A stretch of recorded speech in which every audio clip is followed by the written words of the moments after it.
Okay, so I'm very excited today to bring to everyone at Arise Humanity my guest, Dakota Fisher. And if you haven't seen my channel before, my name is Medina, and I welcome you to this wonderful chat today on a fantastic program that Dakota has started. And I'm really thrilled to be able to share things that contribute to health and wellness in my community. And here we're going to talk about Dakota's program called, and you can see behind me, it's also on the images, Radical Recovery Peer Support. So big welcome, Dakota. Wonderful to have you here. Where are you based, by the way?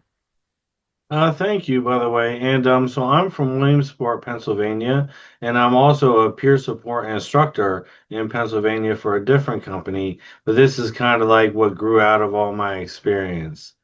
Fantastic. Okay, great. Well, I'd love to hear you share a little bit about your role with Radical Recovery Peer Support. What's it about? Yeah, so the program is pretty much like a holistic wellness program.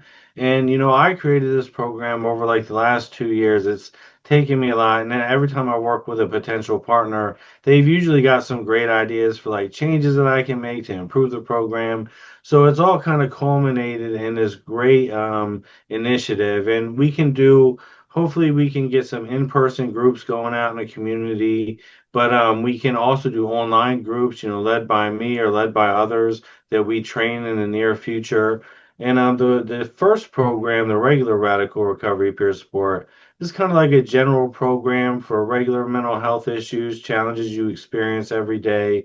Then, as you see the university program behind you, that's actually for like people that are trying to pursue education, but they have like a difficulty and challenges every day, right? Some mental health stuff, some other challenges, and this helps them get through that process. Then we also have the third program, Liberation, which is for people experiencing like substance use challenges or like a criminal history challenge. And like all of these are from my own personal experience. Like I've experienced all these challenges myself, and this is me like trying to give back. That's brilliant. And isn't that where the best inspiration comes from when you've lived it yourself and then you're able to firsthand learn from that and be able to help others who are following a similar path. So that's very inspirational, Dakota. I'd love to hear a little bit more about your journey with this. So, in your life, can you share a little bit about, what inspired you on your journey to create this? So, well, what did you go through, for example, so that people can see how you have been able to benefit from this knowledge? Okay, yeah. Thank you for asking. Some things are pretty hard to talk about, and some things, I wouldn't really share with everybody. I had a very difficult journey, I would say. But I do have, I went through some trauma, some abuse with my stepdad when I was young. I had, relatives who seem to have some mental health challenges themselves, substance use challenges, right? As we all know, those are part of adverse childhood experiences. Um, and then I went into the military and I had some, well, actually, I did even have some combat related traumas. I wasn't actively in the combat, but I was in some dangerous situations sometimes. And my army buddies weren't exactly helpful when I started to feel unwell. And then when I came out of the military, I had some family challenges that, ended up getting me arrested. So the liberation program speaks from my criminal history involvement, mostly minor stuff, and it led to real difficulties in my life. Like I even dropped out of college, because I didn't think I'd be able to make it anywhere with a criminal record. But like I learned from all this, and I did go back to college. I'm almost done with my master's degree now. I use all of this stuff to keep pushing forward and to keep me focused on recovery. And it was about in 2020 when my sister had passed away. No. She died from suicide actually. Mm. And I had lost a cousin from substance use. I was getting divorced. My wife wasn't supporting me through all this. I developed a drinking problem. Mm. And I kind of self-imploded one night. Fell asleep and there was a fire in my house, and they were saying, "Hey, you're an arsonist. You did this on purpose, and Oh. you're going to jail for 60 years, right?" So, like, Ah, imagine dealing with that weight. And wow. I ended up, getting out of jail. It was a hard process to get out. I didn't have resources. Wow. And eventually I got involved with peer support, being peer supported. And then I took the training, and it just gave me so much hope. Was So that much what hope. turned you around, do you think? Yeah, it gave me so much hope. The training, being peer supported myself, and then learning everything I could about it. It's been 5 years, and I made so much progress in so many different ways. I'm a learning and development specialist. I teach peer support to like dozens of students a year, right? It's just remarkable. What an incredible story. You have really gone through the fire and then you've been able to transform that into powerfully helping others. So, congratulations, Dakota. That's incredible. And also, I think you'll relate better to people because they know that you've been through all that yourself Mhm. and they'll be able to really relate to you. It's like if someone who's just had a life of no challenges and things, they may not be able to relate to someone like that, but you've actually been there. So that I think that's huge. Wow. So it's a whole health program. So can you tell us a bit more about how that works? Yeah, so we've been approved in Florida as part of a foundational training for actual like foundational training for peer supporters to become peer supports. And it's also like a continued education program, right? So like you take this as you go and like you continue increasing your education. And so we've been approved in Florida. Our provider number is 5525-SS. So that's a remarkable achievement for us. Mm. In a whole health program, what that means is like it allows you to like account for and develop your own goals, needs, and preferences, right? And, according to the Veterans Administration, it's pretty similar. According to them, it allows you to, kind of exert your own values, needs, and goals. So pretty similar there. And then also, kind of like we mentioned, it's a holistic program, right? Mhm. So we hit the mental health, the spiritual health, the physical health, social and community health, and we, do a whole circle around a person to Yes. improve and expand their wellness. Oh, that's brilliant because it's not just about one thing, is it? It's a lot of different multiple factors that make someone successful and support them in their life. So it is about different aspects. What is the core philosophy of the program? Right. And this is, so valuable to me. I mean, it's great to have some kind of core philosophy Hmm? for a program, right? You want to tie it all together with something. And what we found is it's creating change. Right. Creating change is kind of, and we illustrate this with quotes from Mahatma Gandhi, where he says, "Be the change you want to see in the world," and like other influencers. And the idea of creating change is really such a driving force in recovery, right? Mm. So creating change is what we go for here, whether it's in our own lives, our personal lives, or in the world, or anywhere really. In recovery, creating change is so valuable. Can you give us an example, perhaps, of someone that you've worked with, maybe someone who's come out of the jail system or Mhm. something, and how they've responded to the program? That would be really fascinating. Sure. And I can't give names here, because of Of like, course. we don't have to be confidential in an educational program, but we try our best as a policy to be confidential. And, so we have some people, one person in particular with the jail program, her brother was in the jail program for a while. And he had like mental health challenges, and like unfortunately they led him to be imprisoned.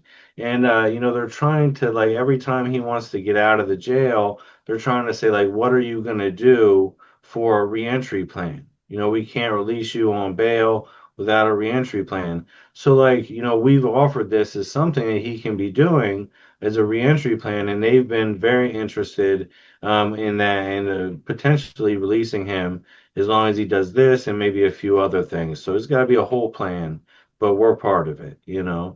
Fantastic.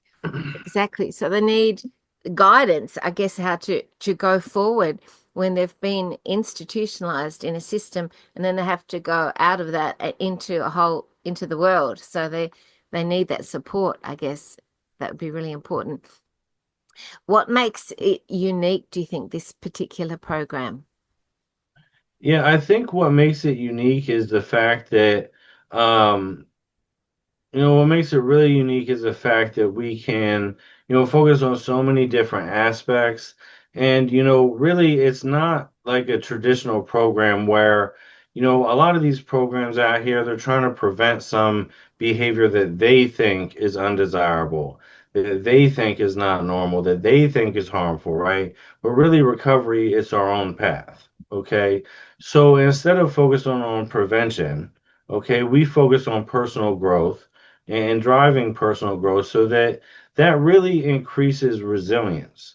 When you build up your resilience and your personal strengths, supports, and resources like you would in this program, right?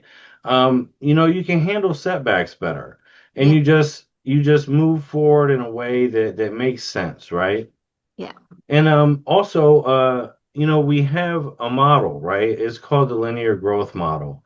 And really, sometimes you might think like you look at the program at first, and you're like, okay, where does this linear growth model fit in? But it's not just a random component, okay? And this model, a lot of other programs they talk about, oh, in recovery, if you look at it on a graph, it's going to be all over the place with twists and turns, and you're not going to make any sense of it, right? Now, I do agree that in the beginning of recovery, it can look like that, but I don't want to leave it there. I want to extend on that.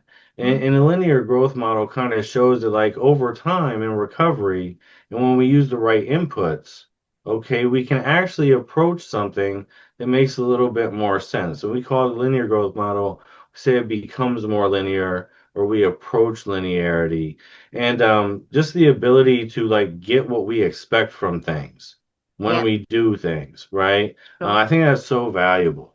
Yeah, definitely. I want to share your uh, website as well with people so that they can have a look here and they recognize it when they go to it. If this speaks to you out there, please go to this website and have a look at the information on here. So here's the website. uh, Radical. And you've got different categories: home, our partners, about, book club, blog, file share, contact. And there's a video there. So this is, a global initiative that you're sharing with everybody because it's available to everyone. So that's a wonderful thing. It's not obviously just in your area because people can purchase it anywhere. Uh, it's great how it's able to be accessed globally. Absolutely. And thank you for sharing that link. I appreciate that. Yeah, Oh, we have books, we have audio books, we have so many different ways you can participate from anywhere in the world. fantastic. And if how would it have been for you if this program had been available for you when you needed it? What difference would it have made? Yeah, fortunately for me, I had a really open mind with programs, and like some of them, went in directions that weren't like best in my interest, right? But they had so many good other things available, and I just took them to heart, and I tried to do my best in recovery to really be well myself. And I think though, if this program had been out, like it would have just clicked for me. It just synchronizes with the rhythm of recovery, right? Sure. You do these things, you work on these areas, and each thing you work on kind of like, helps you achieve other greater things down the line. Yeah. definitely.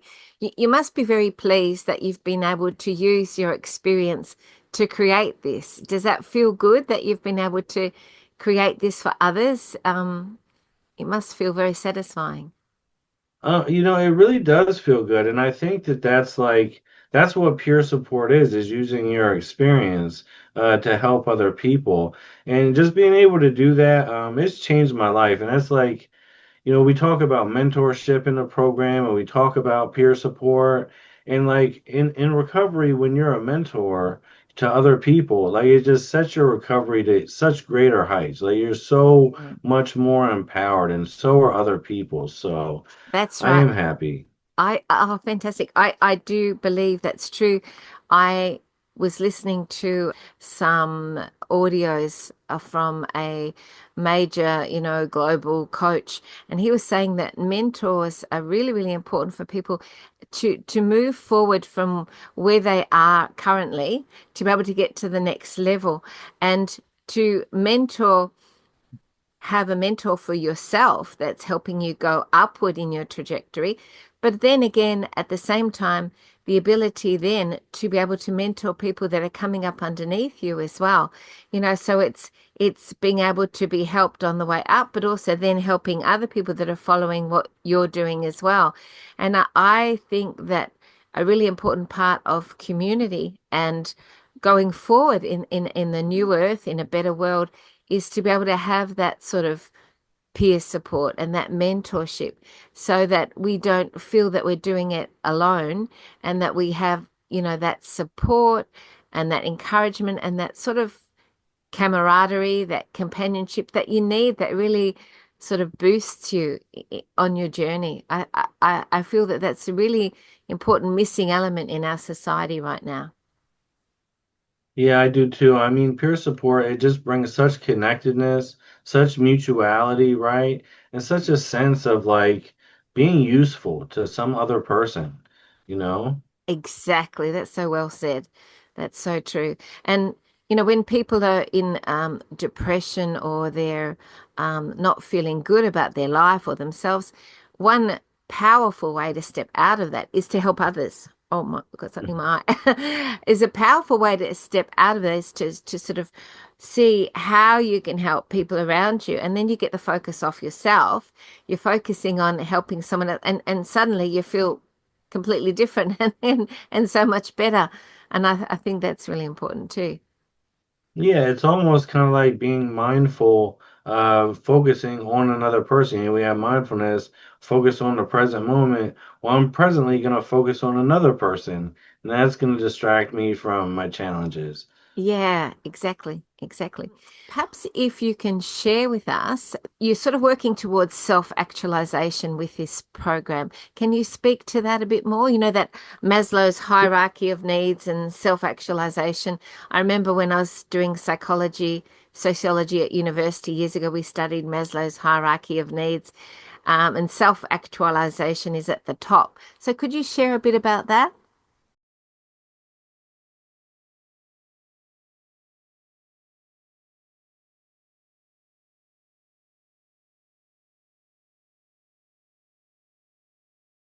Yeah, Maslow's hierarchy is great, and self-actualization is definitely a part of that, right there at the top, of course. And so it's kind of at the top of our program is an output. And also, one of the things that like really sparked my interest in self-actualization was Carl Rogers, who is the person who created person-centered counseling way back when. And that's really the basis for peer support. So he created person-centered counseling, and he said, everyone has this drive to self-actualize, pretty much the same as Abraham Maslow for the Maslow's hierarchy. And when you talk about our goal with self-actualization, right? I mean, they say it's like living your unique potential. I mean, achieving your unique potential. But we kind of get to it and we say, okay, it's not just reaching your unique potential, it's living that potential. And so you actually have so much more to do after that, but you've arrived, right? And we have the linear growth model, and we have these recovery concepts and these recovery fundamentals, and each one of those is like an input, right? And when we do well with those, it helps us like reach the other ones easier, do better with them, have less setbacks. And those inputs lead to that final fundamental of self-actualization, which is like our output. Right, fantastic. And it's a very sort of versatile, flexible program as well. So, can you share with us how that works, how it can be related to different people in different ways? Yeah, so the versatility and flexibility, one thing I've noticed with some programs, and some of these are like great programs, right? But they have these kind of like difficulties in like doing them in different formats. Maybe they got great evidence and research that says it works great in person or something, right? But then because it works great that way, they can only get funding for that or something, so they can't get you doing it online or whatever, right? Yeah. And unfortunately, they do want a lot of money for some of these programs. That's why they say, well, we can get funding for the in person. We're not even doing the online, right? And like we want to put it in everybody's hands, right? We have books that you can buy and then you can fill them out yourself, do the activities. We have ebooks so you can access them almost anywhere in the world with an internet connection. We have audiobooks that you can listen to in your car while you're driving to work or wherever. If you're doing laundry or doing the dishes, right? You can be listening to that audiobook, just enjoying all the content that's there to improve your life. And, hey, we want to have these in-person groups. That takes a little while to work out. We're trying to train people all across the world to start doing it at the facilities they work at with the people they serve.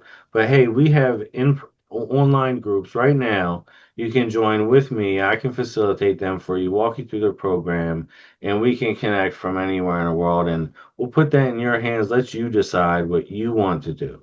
I've got all your details below. Well, basically, it's the website, isn't it? People go to the website and contact you that way. That's probably the best way for people to get straight to you.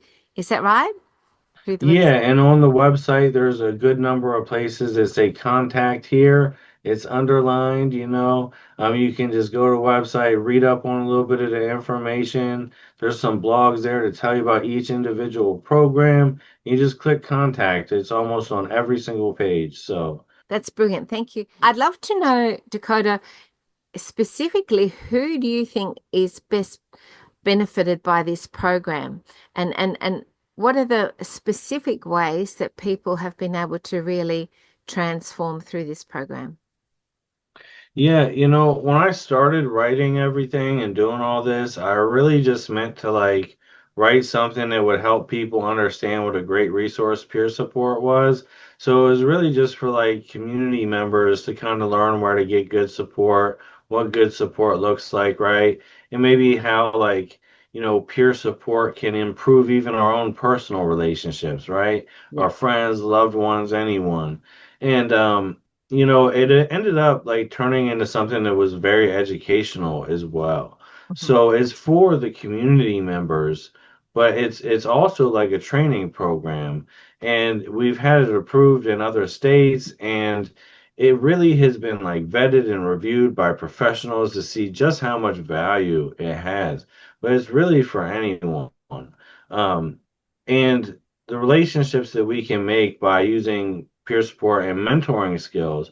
We talk about mentoring as well because we see that we're always impacting each other in recovery, in some way, good or bad. We're always impacting other people in recovery. So learning as a community member how to like be a good mentor can Mhm. improve your support groups. It can improve your therapy sessions. It can just improve so much, right?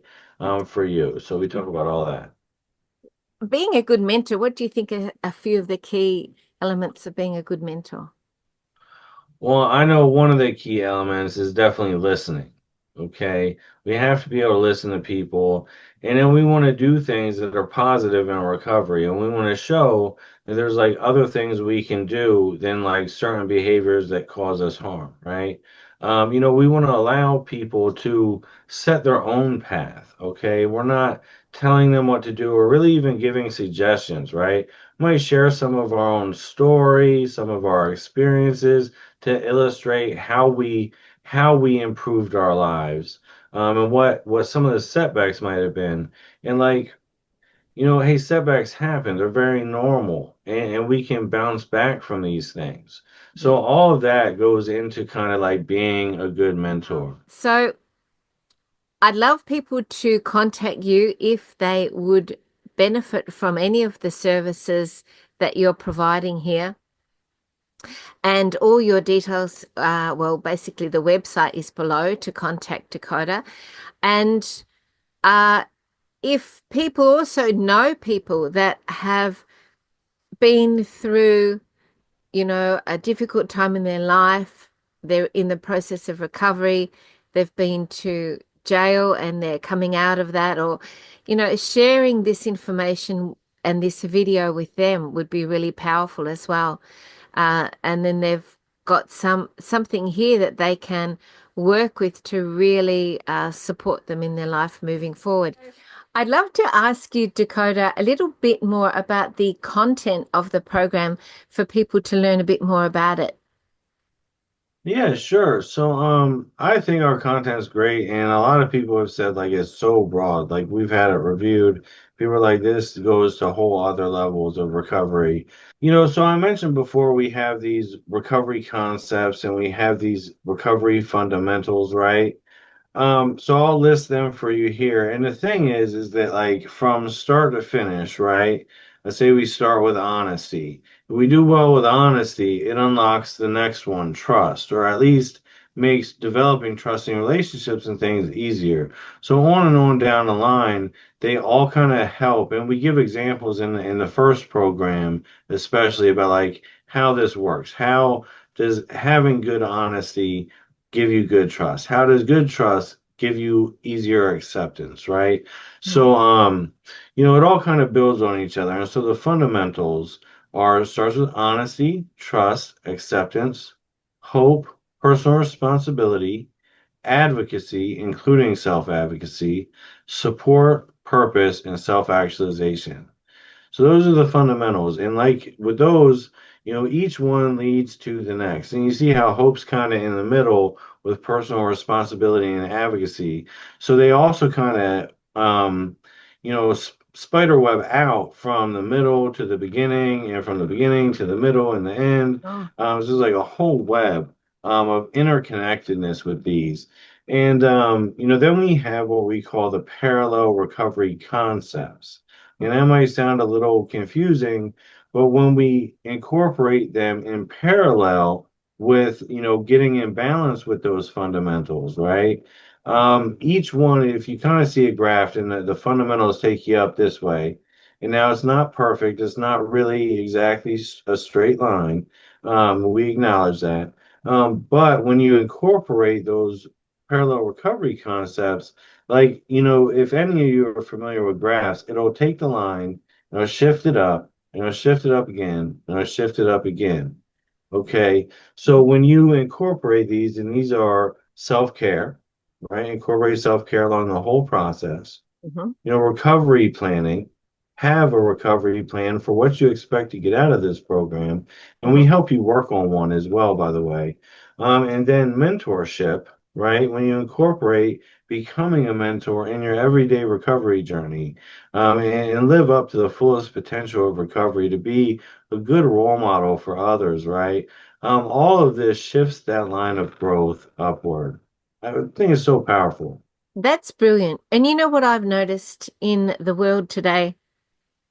It's a complete sort of deconstruction of basic principles and morality and qualities about how we need to care about and look after one another and how we need to live our lives in a way that has a higher sort of meaning behind it. So things like, honesty, trust, all those sorts of things, they're not necessarily taught to young people anymore. And in the education system or anything. And so these basic premises that are so important as stepping stones to a community that are able to communicate with one another and able to be living in harmony, these principles need to be taught. They're so important, and they're left out of so much basic education. So I'm all for that. I think it's fantastic. I mean, you look at spiritually the major principles that they tell you to follow in order to live a happy life. And it's sort of been lost in translation today in our society. There's so much focus on, other things that aren't as important. What's your thoughts on Yeah. Yeah, I see that. And, I think in what they're trying to do, I think it's also great. Society is pushing for greater self-reliance, and self-reliance is a wonderful thing, right? But when you like shut out the rest of the world, and when you're not connected with your community, and when you're not working on, values that like also impact other people, right? We create difficulty. And another thing, I like how you mentioned like values and things. So when we get to honesty, that first fundamental, we ask students to be honest with ourselves about ourselves. And then we have like a list of 40 values, a list of 40 character defects. And we think, everybody kind of has some of these, right? So it? everybody has some values, everybody has some character defects. Maybe you don't, but we do have a higher level of the program where you can go on and learn how to facilitate the group. If you want to be a facilitator, we say you have to identify with this program. And most of our students would say, I've got some values, but I've also got some character defects. And so we ask you to pick at least like five of them, out of 40 and 40. And just see where you are with your values and see where you are with your defects. Is there anything you want to change? Right? I think that's really good. It gives you a clear signpost of what to work on, which is important. Fantastic. So do you have any general insights for me to share with my audience at Arise Humanity about, what you think's important in the world going forward at the moment? There's a lot happening, obviously, a lot of chaos, a lot of people losing direction, not having purpose, that sort of thing. What profound insight can you share with us, in your opinion, about what's important in the world today? Yeah, you set me up here on a high level. I don't know if I can say it's going to be profound, but No pressure. no, thank you. Yeah. So, yeah, I would say the biggest thing for me is like finding a recovery community, right? Finding some place you can fit where you can bounce ideas off each other and, give each other support and encouragement. I think that's so important. And just the fundamental idea of believing recovery is possible. I mean, Yes. it Yes. took 30 years for me to believe recovery was possible. I Wow. thought there's no way to get out of just what my life has been. And it wasn't Mm, my fault my life was like that, but how do you get out, right? mm, You find your recovery community. Sometimes we have to leave certain people or things behind, even, right? We can't stay with the sure. same people, places, and things sometimes. We have Definitely. to find new role models, right? Mm, mm, All that kind of stuff. And finding, a form of if you want to say some treatment, right? Some people say there's different treatment out there. You can find a treatment that works for you, or find just someone like a peer supporter who's gonna, they've been through what you've been through. I say in this program, I say that it's not just peer support. There's interchangeable words. We call them peer supporters, we call them recovery supporters. I think the best word is mentor because it's a person who's been through what you've been through, but like not to some sort of degree where they've like forgot where they came from, right? yeah. Yeah. And some person has experienced success in recovery. Like in the United States, like every peer support program says you have to show like how did you recover before you can become a peer.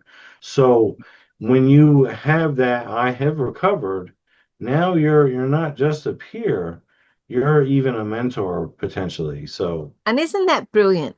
Because then that gives you further purpose moving forward to, make a difference in the world and to feel like your skills and abilities are changing, the world as well. So I think everyone needs to feel a sense of that they have something important to share, and everyone has different abilities and gifts and skills, and nobody is the same. So everyone's unique, and we all have something important to share in that way. That's fantastic, Dakota. Thank you so much. It's been wonderful to chat with you. The website, again, for people that want to access it, and I want to encourage everyone to go to this website and have a look, is communitypeerservices.com, www.communitypeerservices.com, and to reach out and get involved with Dakota and what he's doing. If you know anyone, again, that is in recovery or has been through challenges in their life and is wanting to find some sort of guidance, support, structure moving forward, this would be fantastic to share with them. So I really enjoyed talking to you, Dakota, and I really commend you as well on the incredible progress you've made in your life, coming from, the bottom in your experiences of everything happening at once that was really, really challenging, working through that, and now having created these programs and now being able to help so many other people. It's fantastic what you've been able to do. Thank you. Thank you. And if I can, just real quick, I want to say thank you to you, especially for putting this on for me, giving me this opportunity. And for anyone else, working with other people in recovery is what gives my life meaning. So if I can work with you and guide you through this program, or we can collaborate on any other level, it would just mean so much to me. So thank you all for watching this video, giving it time, and please connect if you're interested. Thank you. Oh, that's brilliant, Dakota. So lovely to chat with you. Thank you. And I look forward to seeing, how this goes. So keep in touch. Let me know how this goes. And if you're able to create momentum from this, I'll be so excited. So keep me posted. All right, goodbye, everybody. Fantastic. Thank you. Bye, everyone.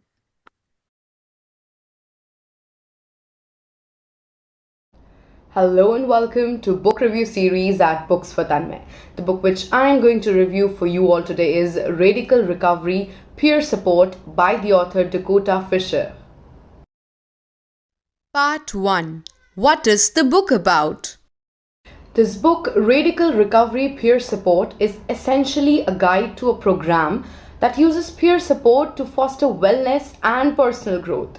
Now, what makes it stand out is how the author incorporates first-person inspirational passages to connect recovery concepts with real-life experiences. The core of the program involves group sessions, which is designed to be flexible, allowing for both in-person and online participation. This book outlines different versions of the program to cater to specific needs. One version is tailored for individuals navigating recovery after a criminal history. Another, RRPS University, addresses the challenges of education, such as overcoming educational neglect or pursuing further education while managing mental health issues. Of course, the original RRPS program, focusing on general recovery from distressing situations, troubling thoughts, and promoting overall well. Part 2. My reading experience with the book. My reading experience going through this book, I was struck by how it systematically introduces key concepts. It delves into models like the linear growth model and parallel recovery concepts, providing a theoretical framework for understanding the recovery journey. This book also emphasizes the 9 recovery fundamentals, which are core principles like honesty, trust, acceptance, hope, personal responsibility, and self-advocacy. What's interesting is that the book explains how each group using the program approaches these concepts and fundamentals in a unique way. And I found the explanation of linear growth model particularly very, very insightful. It acknowledges that recovery isn't always a linear process, with progress often occurring alongside setbacks. The book stresses that consistent participation in programs like radical recovery peer support can lead to stability and wellness over time. The book also highlights the use of homework questions, which is a common element in cognitive behavioral therapy (CBT) programs. These assignments are designed to reinforce the program's goals. Additionally, the first person passages in the book often illustrate how changes in thinking can lead to improved outcomes. So I would say very insightful and very rational production. Part 3. Why do I recommend this book? I would recommend Radical Recovery Peer Support to anyone interested in the power of peer support in the recovery process. It provides a structured framework for facilitating personal growth and wellness. The book's strength lies in its practical approach, combining theoretical knowledge with personal narratives and actionable tools. It offers valuable insights for those working directly with individuals in recovery or seeking to implement peer support programs. So, guys, if you are looking for a resource that emphasizes the importance of connection, understanding, and personal empowerment in the journey of recovery, then Radical Recovery Peer Support is a worthwhile read, I would say.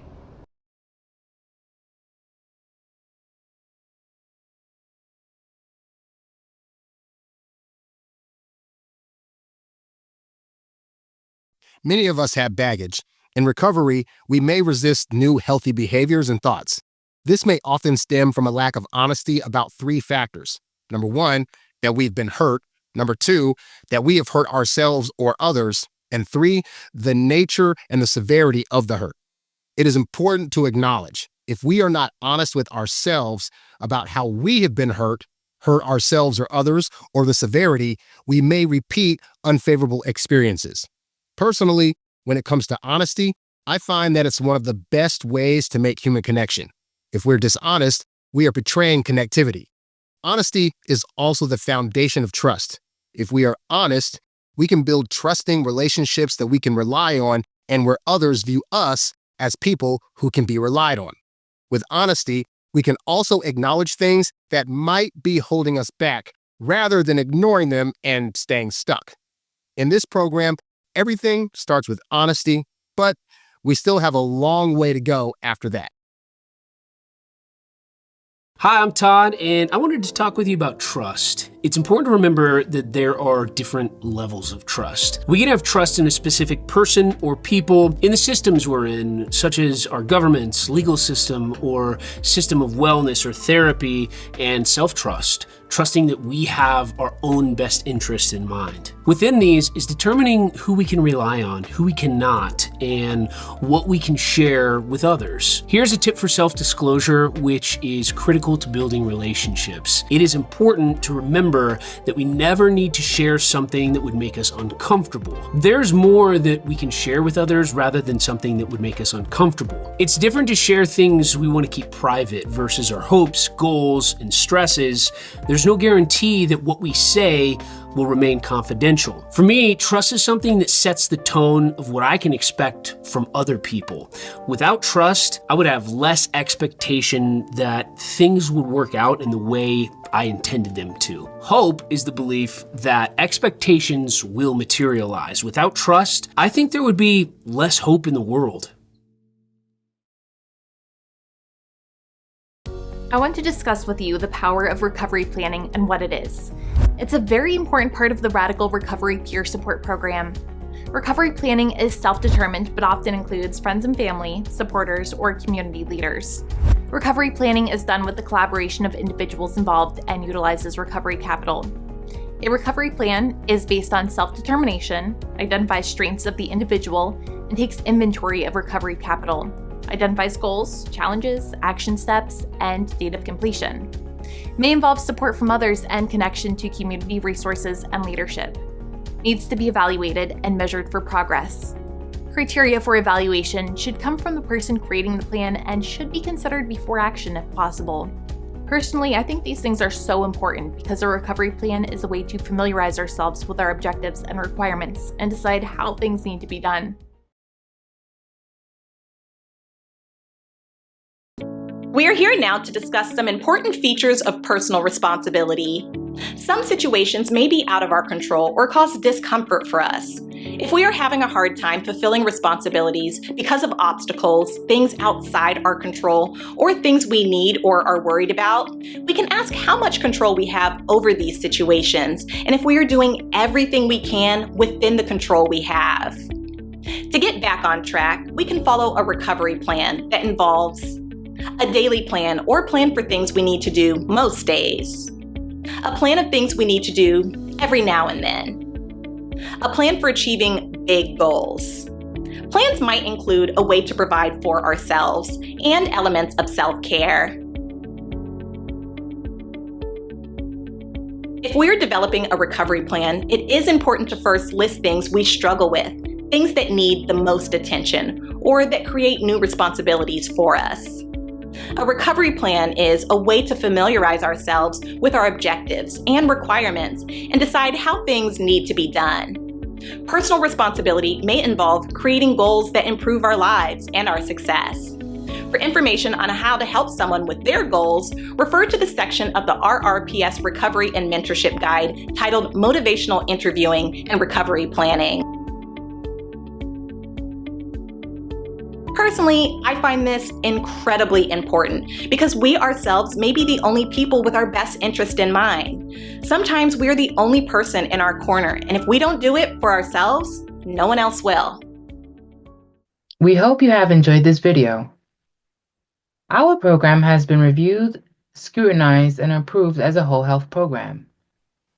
It covers many areas of wellness. It's not just a great CEU program offering many benefits for supporters of all kinds. It is a program that can be used with the people we serve for their personal growth and wellness. Please respond with your email and/or phone number so we can get you enrolled. As part of our study to have the program proven as evidence-based, we are offering the next 1,000 participants a chance to participate for hundreds of dollars below the traditional cost of comparable CEU programs. The cost for 15 hours of CEUs is $100. We also have other upcoming opportunities for CEUs in our growing list of training programs. Reach out to find out more. Our Florida-approved education provider number is 5525-SS. We are accepted or approved in other states too, such as Pennsylvania. Thank you, and we hope to hear from you soon.